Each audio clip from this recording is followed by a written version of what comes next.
Will solve some numericals, और एक normal level से बेसिक लेवल से अच्छे लेवल तक के क्वेश्चंस को कवर करेंगे।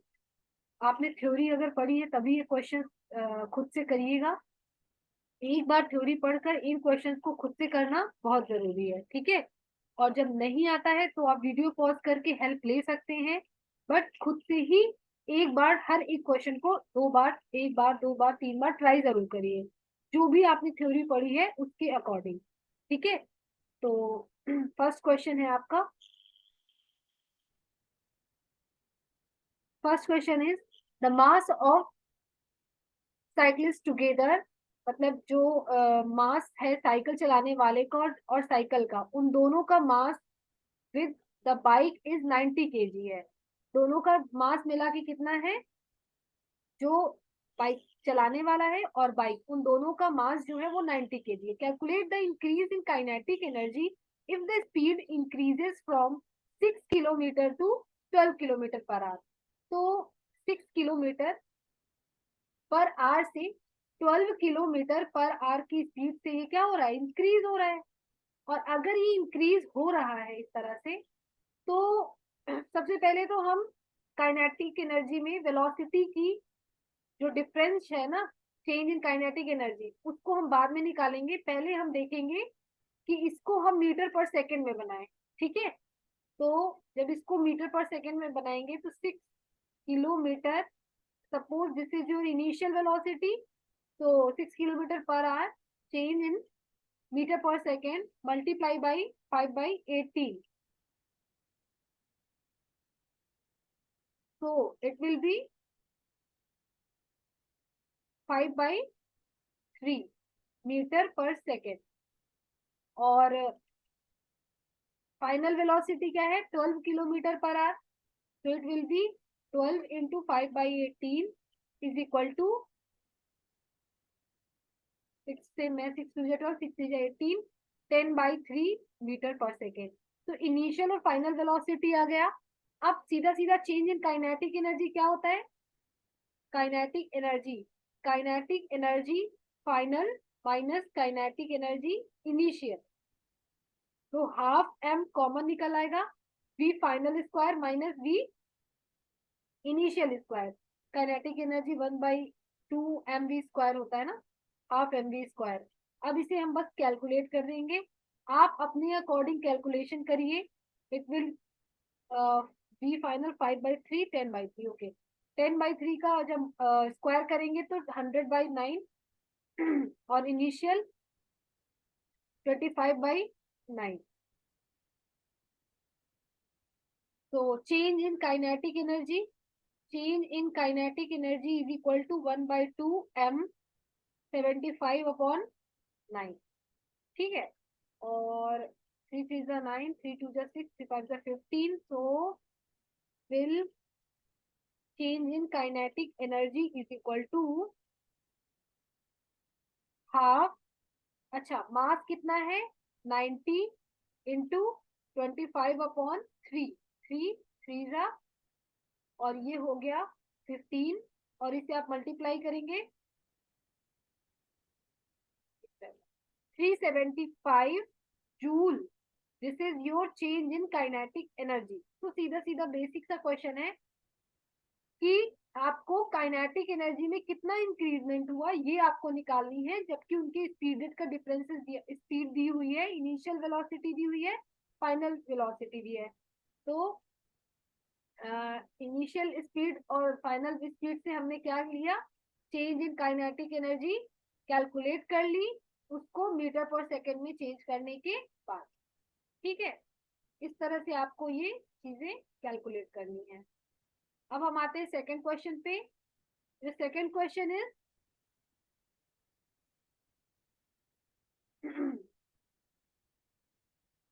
आपका सेकंड क्वेश्चन क्या है? A block of 2 kg moving at a speed of 10 meter per second accelerates at 3 meter per second square for 5 seconds. Calculate its final kinetic energy. पहले जो जो डेटा दिया हुआ है आप पूरा लिख लीजिए, यूनिट आपकी सही होनी चाहिए। उसी के अकॉर्डिंग आपने जितना थ्योरी में जो फॉर्मूले पढ़े हैं, जो कंडीशन पढ़ी है, जो सर्कमस्टेंसेस पढ़े हैं, उसके अकॉर्डिंग चीजों को मतलब अगर आप फॉर्मूला समझ रहे हैं तो फॉर्मूले में कौन सा फॉर्मूला किस डेटा के हिसाब से अप्लाई होगा ये भी आपको समझना पड़ेगा। तो जो जो चीजें दी हुई है पहले हम लिख लेंगे। जो मास है आपका 2 kg दिया हुआ है, एक ब्लॉक है 2 kg मास का, उतने किस 10 मीटर पर सेकेंड की स्पीड से एक्सेलरेट हो रहा है, और कितने एक्सेलरेशन से 3 मीटर पर सेकेंड स्क्वायर से एक्सेलरेट हो रहा है, ठीक है, फॉर 5 सेकेंड। तो your t is equal to 5 second to compute its final kinetic energy. Final kinetic energy आपको कंप्यूट करनी है इतने सारे डेटा के साथ। तो अब इसमें से हमें, ये आपकी इनिशियल है ऑब्वियसली, क्योंकि वी फाइनल आपसे पूछ रखा है। तो काइनेटिक एनर्जी के लिए हमें वी फाइनल चाहिए, और उसके लिए हमें फिर काइनेटिक एनर्जी, तो देखिए काइनेटिक एनर्जी जो फाइनल है ना, सीधा सीधा हम निकालेंगे। Kinetic energy final half m v square, final, यहाँ वी फाइनल इसके लिए। तो हम अब वी फाइनल कैसे निकालेंगे, तो हम एक फॉर्मूला जानते हैं इक्वेशन ऑफ मोशन में, v is equal to u plus a t. Okay, v is equal to u plus a t. और v क्या है, अब यहाँ पे इनिशियल और फाइनल मैटर करता है, तो हम v फाइनल निकाल रहे हैं, और ये इनिशियल है, एक्सेलरेशन और टाइम। तो v final will be initial कितना है 10 मीटर पर सेकेंड है, एक्सेलरेट कितना हो रहा है 3 से, टाइमिंग कितना है 5 सेकेंड। 5 सेकेंड, इसे कैलकुलेट कर लीजिए, 10 plus 15, it will be 25 metre per second. अब सीधे सीधे इस पे आप वैल्यू पुट कर दीजिए, this is your v final. Kinetic energy final is equal to 1/2 m, mass कितना है बॉडी का 2 kg, 2 into 25 into 25, half m v square होता है ना, 2 से 2 कटा, इट विल बी 625 जूल। कितना हुआ 625 जूल। ये आपकी कुछ बेसिक क्वेश्चन है, पहले आप इन्हें करेंगे, उसके बाद धीरे धीरे आपको काइनेटिक एनर्जी कब लगानी है, इक्वेशन ऑफ मोशन कब यूज करना है, वो धीरे धीरे समझ आएगा। फिर एक लेवल ऊपर के क्वेश्चन हम देखेंगे। अभी आप बेसिक कुछ क्वेश्चन 4 से 5 क्वेश्चन 6 क्वेश्चन कर लीजिए, उसके बाद आपको समझ में आ जाएगा कि हमें किस क्वेश्चन में कैसे इसको फॉर्मूले लगाने हैं, काइनेटिक एनर्जी, पोटेंशियल एनर्जी, सबको हमें इवेल्युएट करना आ जाएगा। नेक्स्ट क्वेश्चन देखते हैं। Third question is a box is pushed a box is pushed through 4 meter across a floor offering 100 Newton resistance. How much work is done by the resisting force? देखिए, एक block को 4 metre तक displace कराया गया एक floor पर, और 100 Newton का उस पर रेजिस्टेंट फोर्स लगा, ठीक है। तो जो 100 न्यूटन का रेजिस्टेंट फोर्स लग रहा है, ये एक तरह का आपका फ्रिक्शन फोर्स है। ऑब्वियसली रेजिस्टेंट फोर्स भी, रेजिस्टिंग फोर्स जो होता है वो ऑपोजिट डायरेक्शन में लगता है मूविंग बॉडी के, राइट। जो उसकी मोशन को रेजिस्ट करे, रोके, अपोज करे, वही रेजिस्टेंस फोर्स होता है।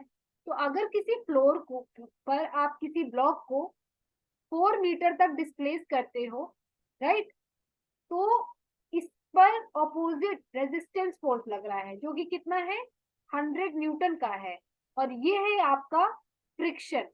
क्या है फ्रिक्शन, ये फ्रिक्शन ही 100 न्यूटन का फोर्स है, ऑपोजिट फोर्स, जो उसकी बॉडी के मोशन को अपोज कर रहा है। तो work done by the resistance force, तो work done, work is equal to force into displacement. Force क्या है फ्रिक्शन फोर्स है। अब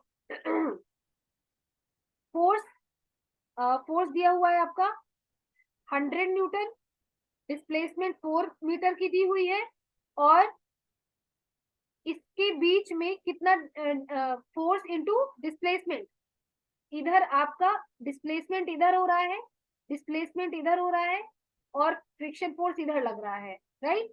इनके बीच कितने डिग्री का एंगल बन रहा है 180, तो कॉस 180। इसे कैलकुलेट कर लीजिए सीधा सीधा, 4 माइनस 1। सो रेजिस्टेंस फोर्स का वर्क डन भी नेगेटिव, क्योंकि रेजिस्टिविटी फोर्स जो होता है वो नेगेटिव साइन प्रेफर करता है ना, अपोज करता है, चेंजेस में अपोज करता है, तो चेंजेस में अपोज करने का मतलब नेगेटिव साइन प्रेफर करता है। So W work done by the frictional force या रेजिस्टेंस फोर्स, राइट, इसे आप रेजिस्टेंस फोर्स भी कह सकते हैं। Work done by the resistance force will be -400 Newton. Work की है जूल, सॉरी ये फोर्स नहीं निकाल रहे थे।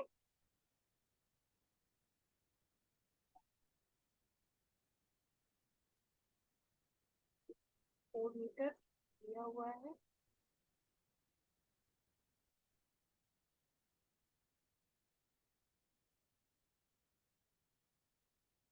तो ये कितना हो जाएगा, -400 न्यूटन। ओके, एक सेकेंड।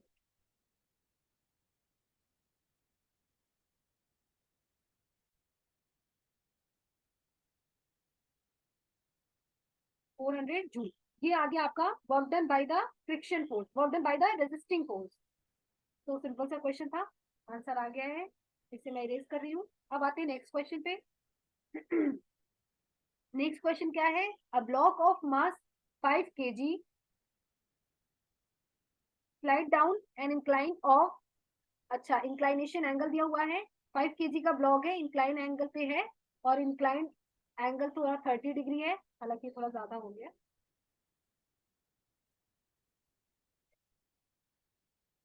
तो 30 डिग्री इंक्लाइन एंगल दिया हुआ है, और 5 kg का ब्लॉक है। इसकी सर्कमस्टेंसेस पता ही है कि इसको हम कैसे डिफाइन करते हैं, बाय द फिगर। और ये कह रहा है इंक्लाइनेशन एंगल 30 डिग्री के साथ लेंथ 10 मीटर दी हुई है। लेंथ कितनी दी हुई है, इंक्लाइन प्लेन की जो लेंथ है वो कितनी है, 10 मीटर है। Find the work done by the force of gravity. देखिए हर एक सरफेस के अकॉर्डिंग, उस पर लगने वाले फोर्सेस के अकॉर्डिंग उसका वर्क डन निकालेंगे हम लोग ना। तो ये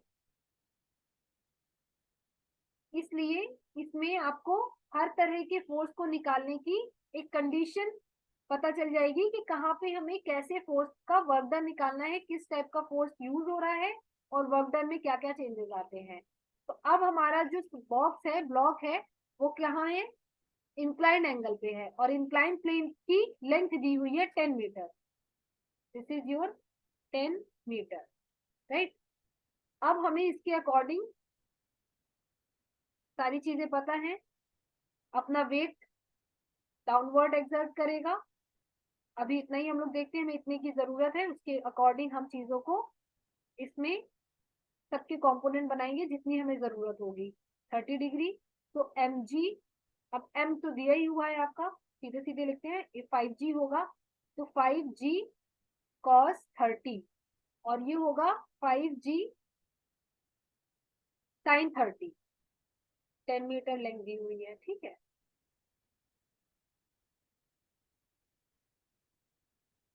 तो work done by force of gravity, ऐसा फोर्स जो ब्लॉक को डाउनवर्ड लाने में एफर्ट कर रहा है, और डाउनवर्ड वो तभी आएगा जब उस पर ग्रेविटी अप्लाई होगी। तो ब्लॉक की जो टेंडेंसी है वो डाउनवर्ड आने की है ड्यू टू ग्रेविटी, और उसके लिए कौन सा फोर्स आपके लिए रीजन बन रहा है, वो है 5G sin 30। तो this is your force which is efforts to the block becoming in tending position in downward। Tending position पे इंक्लाइन प्लेन पे उसको डाउनवर्ड लाने में एफर्ट कर रहा है 5G sin 30 डिग्री, और इसका डिस्प्लेसमेंट आपको दिया है 10 मीटर। तो work done by gravity will be force into displacement, and which type of force, gravity force. तो ग्रेविटी यानी कि बॉडी को डाउनवर्ड लाने के लिए कौन एफर्ट कर रहा है, कि कौन सा फोर्स, तो 5G sin 30 डिग्री उसके डाउनवर्ड डायरेक्शन में लग रहा है। तो 5G sin 30 डिग्री, और डिस्प्लेसमेंट है आपका 10, और कॉस ये रहा आपका डिस्प्लेसमेंट, और ये रही आपकी डिस्प्लेसमेंट में डाउनवर्ड अप टू डाउन हो रही है, टॉप टू बॉटम हो रही है, टॉप से बॉटम में डिस्प्लेस हो रहा है, कवर कर रहा है, तो उसकी डायरेक्शन भी इधर है और फोर्स की डायरेक्शन भी इधर है, राइट। तो इनके बीच जो एंगल है वो कितना है, 0 डिग्री है, तो ये हो जाएगा 0 डिग्री। 5, जी की वैल्यू 10 ले लेते हैं। साइन 30 की वैल्यू कितनी होगी, 1/2, 10, 1। सॉल्व कर लेते हैं। 5, तो वर्क डन बाय ग्रेविटी कितना हो जाएगा, या work done by the weight of the body will be 250 joule. कितना हो गया, 250 जूल। अगर हम समथिंग ये 9.8 लेते ना, जी की वैल्यू 9.8 लेते तो थोड़ा सा आंसर हमारा डिफरेंट आता, कम आता, 245 समथिंग आता, 245 जूल समथिंग। तो ये रहा आपका work done by the gravity.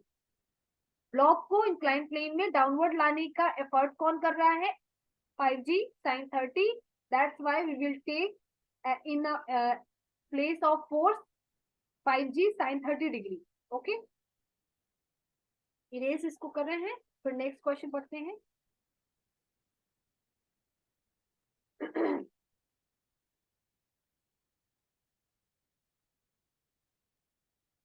Okay, fifth question is a constant force of, fourth question, हाँ, a constant force of 2.50 Newton accelerate a stationary particle of mass 15 ग्राम, 15 ग्राम, इसको हम केजी में बना लेंगे, through a displacement of 2.50 meter। Find the work done and the average power delivered। मतलब work done भी होता है और एनर्जी भी ट्रांसफर होती है, ये कंडीशन मैंने आपको पढ़ाई है, ठीक है। In which condition work is done, माना जाता है कि वर्क डन हो गया है और एनर्जी ट्रांसफर हो गई है, राइट। तो इस कंडीशन को हमने थ्योरेटिकल पढ़ा था, और अब हम इसको न्यूमेरिकल में कैसे अप्लाई करेंगे ये देखते हैं। तो फोर्स आपका दिया हुआ है 2.50 न्यूटन, और अगर स्टेशनरी था मतलब रुका हुआ था, रेस्ट कंडीशन में था, तो इनिशियली वेलोसिटी इसकी कितनी थी, 0। मास दिया हुआ है 15 gram, it will be 0.015 kilogram, kg में हमें बनाना है इसको। और जो डिस्प्लेसमेंट है, राइट, एस वेक्टर है, वो कितना है, 2.50 मीटर, ठीक है। तो वर्क डन, पहले वर्क डन निकाल लेते हैं। तो वर्क डन निकालेंगे इसका, तो वर्क डन क्या है, फोर्स इनटू डिस्प्लेसमेंट। देखिए अब आपको इसकी थ्योरी से वो थ्योरी याद करनी है जो मैंने आपको पढ़ाई है।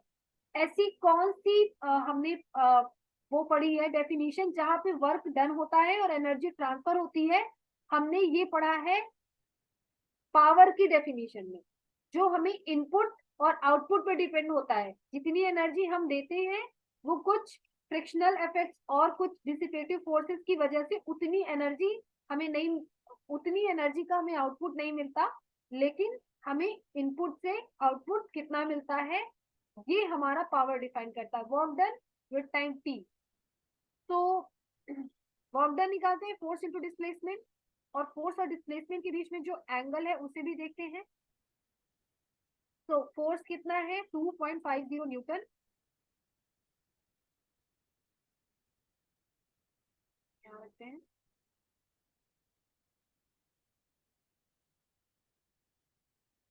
यहाँ डॉट प्रोडक्ट है, ठीक है। So F S cos theta 2.50, this is your force. Displacement कितनी है, 2.50, एंड कॉस, देखिए a constant force an accelerate a stationary particle of mass 15 gram through a displacement of 2.50 मीटर। जिस डायरेक्शन में फोर्स लग रहा है उसी डायरेक्शन में डिस्प्लेसमेंट होगा, तो थीटा विल बी 0। तो ये हो गया 0 डिग्री। अब हम इसे सॉल्व कर लेंगे। अगर cos 0 1 हो जाएगा, तो ये 25 इंटू 25 625 होता है, और 2 0, तो 6.25 जूल आएगा वर्क डन, ठीक है, 6.25 joule, this is your work done. अब हम इसका पावर निकालते हैं। पावर के लिए क्या होता है, वर्क डन अपॉन टाइम। तो एक तरह से पहले हमको फाइनल वेलोसिटी होनी चाहिए, इनिशियल वेलोसिटी दी है तो v स्क्वायर, क्योंकि टाइम भी नहीं दिया हुआ है तो third equation of motion use कर लेंगे। v square is equal to u square initial plus 2as। तो v final square is equal to 0, ये 0 हो जाएगा, प्लस 2 इंटू एक्सेलरेशन दिया हुआ है कितना कितने किससे एक्सेलरेट हो रही है, ओके एक्सेलरेशन नहीं दिया हुआ है तो हम इसे एक्सेलरेशन इसका निकालेंगे। Force is equal to mass into acceleration से अगर हम निकालना चाहें तो निकाल सकते हैं। फोर्स है 2.50 और मास है आपका 0.15, 0.015। इसको क्लियरली निकालते हैं। Force is equal to mass into acceleration, ठीक है। फोर्स है 2.50 और मास है आपका 0.015 एंड एक्सेलरेशन, तो acceleration will be 2.50 upon 0.015।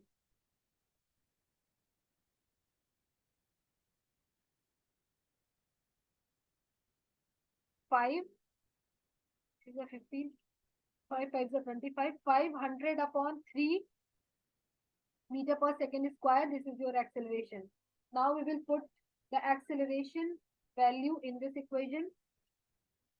V final square is equal to 2 into 500 upon 3 और डिस्प्लेसमेंट कितना है, डिस्प्लेसमेंट है 2.50, 2.50, ठीक है। अब इसे हम सॉल्व कर लेंगे।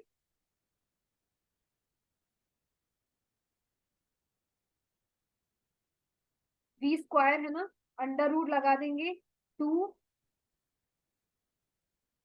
0 से 2 0 कट गया, 2 इंटू 5 इंटू 5 इंटू 5, ऊपर को ऐसे एक्सप्लेन कर लेते हैं और अपॉन 3। इसको एकदम बेसिक तरीके से सॉल्व करके सीधी सीधी वैल्यू रख देते हैं, जितना जो भी आ जाएगा हमारा।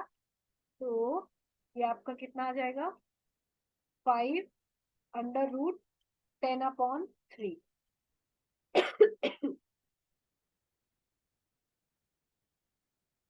अच्छा, ये एक जीरो और बच रहा है, 5 इंटू 2, ठीक है। तो अच्छा, तो अब तो हमारा ये बन रहा है, ओके। ये हमारा क्या मिला, 5 5 25, 25 टू जा 50 upon under root 3। This is your v final, this is your v final. अब आपका ये v फाइनल है और अब आपको क्या निकालना है, टाइम निकालना है, ठीक है, क्योंकि power is equal to work done upon time. तो इस v फाइनल से आप टाइम निकाल सकते हैं, बिल्कुल निकाल सकते हैं। v is equal to u plus at. This is your final, this is your initial, right? So v final 50 upon under root 3, initial 0 है, एक्सेलरेशन 50 बाई 3, 500 बाई 3 आया है और टाइम हमें निकालना है। तो टाइम कितना हो जाएगा,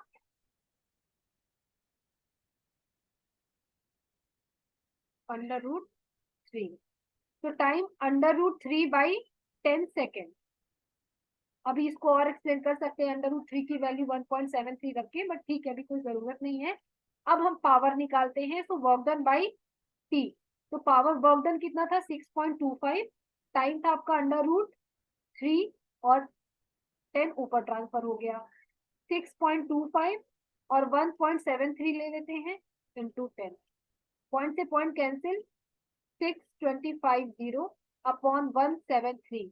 जब इसे सॉल्व करेंगे 4 टाइम्स ज्यादा हो जाएगा, 36.1 समथिंग। तो पावर विल बी 36.1 वॉट। इस क्वेश्चन की थोड़ा कैलकुलेशन थी बस, और हमें किसके लिए क्या चाहिए वो हमें पता है।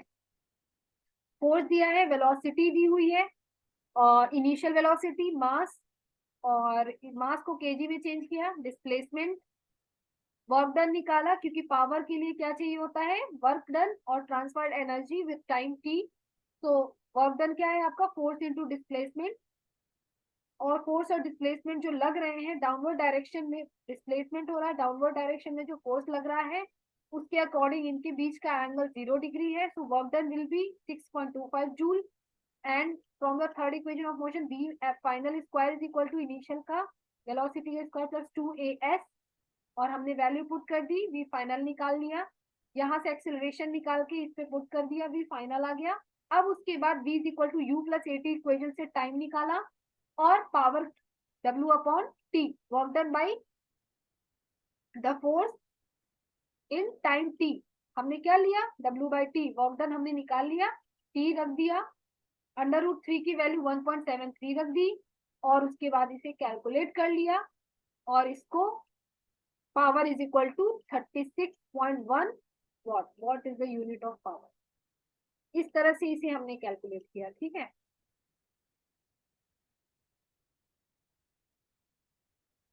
इसे इरेज कर देते हैं।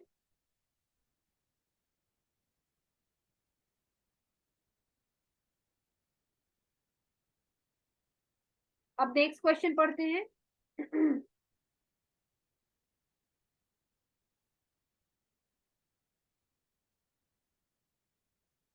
सिक्स क्वेश्चन है, particle move from a point एक i cap plus 3 metre j cap, it means कि ये 2D डायमेंशन में मूव कर रहा है। Okay, i cap j cap prefer x axis and y axis respectively to another point r1 से r2 पे जब गया तो इसकी वेक्टर डिस्प्लेसमेंट जो है उसमें क्या चेंजेस आया, एक्स एक्सिस में 3 मीटर गया और वाई एक्सिस में 2 मीटर गया, 2 metre j cap, during which a certain force f. अच्छा, अब फोर्स आपके जो अप्लाई हो रहे हैं वो क्या है, एक्स एक्सिस में 5 न्यूटन और वाई एक्सिस पे 5 न्यूटन जे कैप, वाई एक्सिस में 5 न्यूटन और एक्स एक्सिस में भी 5 न्यूटन हो रहे हैं। Find the work done by the force on the particle during the displacement. जब इस फोर्स से एक्स जो पार्टिकल है वो r1 से r2 डिस्प्लेस हो रहा है इन 2D डायमेंशन, तो उसकी डिस्प्लेसमेंट के दौरान कितना उस पर वर्क डन हो रहा है उस फोर्स के अकॉर्डिंग। जब भी डिस्प्लेसमेंट आपकी दी हो और इस तरह से इनिशियल और फाइनल डिस्प्लेसमेंट दी हो, तो हमेशा डिस्प्लेसमेंट का डिफरेंस निकाल लेते हैं। तो del r will be r2 minus r1, आप कैसे भी अपने अकॉर्डिंग कर सकते हैं, कोई खास फर्क, r1 माइनस r2 भी कर सकते हैं अकॉर्डिंग टू गिवन डेटा। तो मैं r1 की वैल्यू रख लेती हूँ, m नहीं रखते हैं, सीधा सीधा वैल्यू रखते हैं, 3i cap plus 2j cap minus 2i cap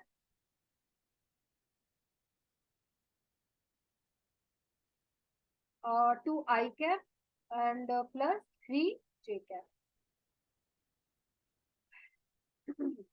तो ये रहा आपका del r is equal to i cap से आई कैप और जे कैप से जे कैप सॉल्व होगा, तो बाहर माइनस साइन है, अंदर के साइन चेंज होंगे, 3i कैप से 2i कैप बचेगा आई कैप, और 2j कैप से minus 3i cap 3j cap जब माइनस होगा तो माइनस j कैप आएगा। ठीक है, ये हो गया आपका डिस्प्लेसमेंट का डिफरेंस, फाइनल और इनिशियल। और अब आता है आपका वर्क डन। तो work done is equal to force into displacement, force into displacement, और फोर्स कितना है आपका, फोर्स है 5 न्यूटन, अच्छा 5 न्यूटन के आई कैप और जे कैप, यानी एक्स एक्सिस और वाई एक्सिस दोनों में लग रहे हैं। तो 5 i cap plus 5 j cap into del r कितना निकला आपका,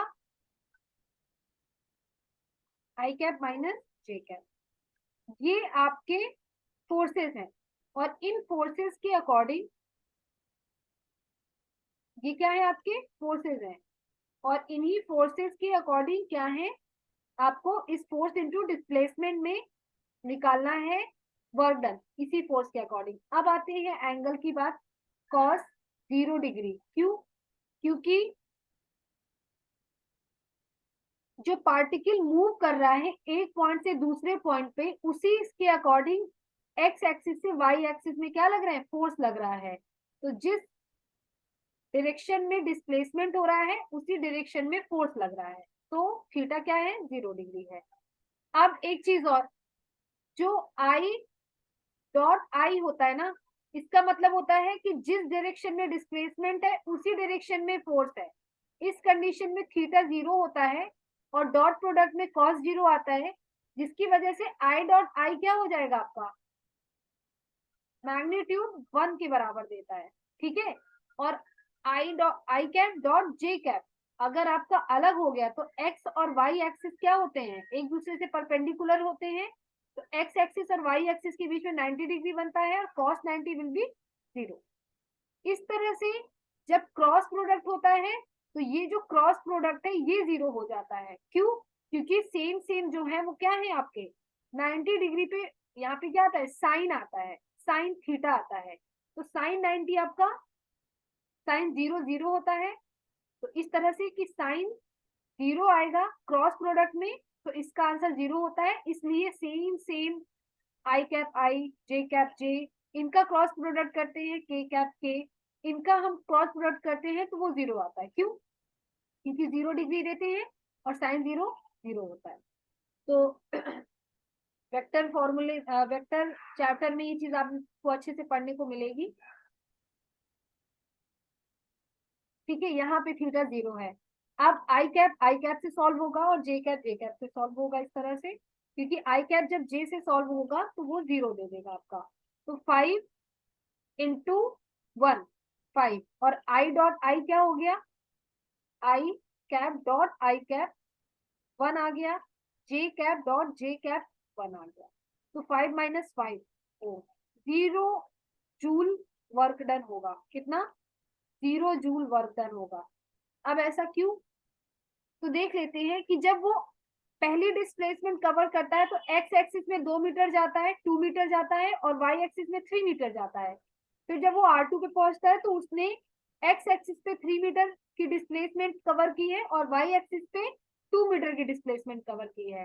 तो अगर हम यहाँ पे रिजल्टेंट डिस्प्लेसमेंट देखी जाए, टोटल मैग्नीट्यूड क्या आ जाएगा, ये 2 और 3 5 और ये 2 और 3 5, मतलब एक्स और वाई एक्सिस में ओवरऑल इसने क्या किया, इक्वल इक्वल डिस्प्लेसमेंट कवर की है। 5 न्यूटन के दोनों में फोर्स लग रहे हैं और इनका जो कैलकुलेशन है वर्क डन का वो कैसे आ रहा है, 0 में आ रहा है। ठीक है, तो एक ही डायरेक्शन में same displacement x y direction में और विथ सेम फोर्सेस क्या देंगे, 0 मैग्नीट्यूड देंगे, 0 जूल वर्क डन देंगे। अब आते हैं नेक्स्ट क्वेश्चन पे, जो 7th क्वेश्चन है। इसके पहले मैं इसे इरेज कर दूं।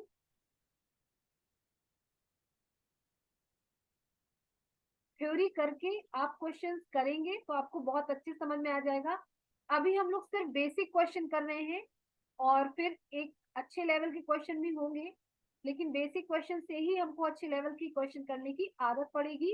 ये छोटे छोटे जो हमारा गिवन होता है, जो डेटा होता है, उसको कैसे हमें थ्योरी में या पढ़ी हुई थ्योरी में अप्लाई करना है, ये हमें छोटी छोटी फॉर्मेशन समझ में आने लगती है। 7th क्वेश्चन है, a man moves on a straight horizontal road with a block of mass 2 kg in his hand। अपने हाथ पे 2 kg का ब्लॉक लेकर वो क्या कर रहा है, स्ट्रेट चल रहा है हॉरिजॉन्टल सरफेस पे। If he covers a distance of 40 metre, अगर वो इसी तरह के की सिचुएशन में हाथ में ब्लॉक रखे हुए और स्ट्रेट हॉरिजॉन्टल में सरफेस पे चलता जा रहा है और उसने 40 मीटर की डिस्टेंस कवर कर ली है 0.5 metre per second square acceleration से, तो find the work done by the man on the block, block पर कितना वर्क डन है by the man during the motion. Okay, तो कब देखते हैं।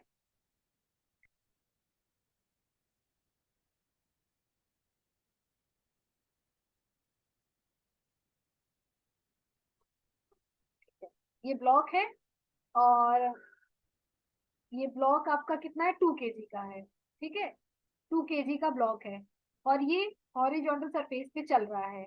इसने यहाँ से सपोज यहाँ तक आया 40 मीटर की डिस्प्लेसमेंट इसने कवर कर ली, एक्सेलरेशन भी इसी डायरेक्शन में 0.5 मीटर पर सेकेंड स्क्वायर से एक्सेलरेट हो रहा है, ठीक है। तो ऑब्वियसली ये इस ब्लॉक पर फॉरवर्ड डायरेक्शन में फोर्स लगा रहा है। ब्लॉक का मास है 2 kg और जो F डैश ये है ये ड्यू टू एक्सेलरेशन है, ड्यू टू एक्सेलरेशन है, ठीक है। तो force is equal to mass into acceleration.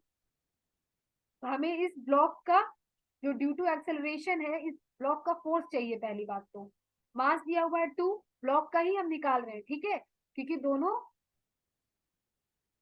साथ साथ एक्सेलरेट हो रहे हैं इस डिस्प्लेसमेंट में। तो मास और एक्सेलरेशन क्या है 0.5, it will B 1 Newton force applied by the man on the block. अब ये क्या है वर्क डन निकालना है, तो फोर्स इनटू क्रॉस लगता है ये डॉट डिस्प्लेसमेंट। फोर्स आपका कितना आया 1 न्यूटन और डिस्प्लेसमेंट कितना है 40 और दोनों क्या है थीटा कितना देंगे 0 डिग्री देंगे, तो cos 0 भी 1 हो जाएगा। तो ये कितना होगा work done by the man on the block will be 40 joule, 40, ठीक है। बेसिक सा क्वेश्चन था, बस थ्योरी समझिए, ठीक है। ये थे आपके कुछ बेसिक क्वेश्चन, एक लेवल ऊपर के क्वेश्चन अब हम लोग करेंगे, ठीक है।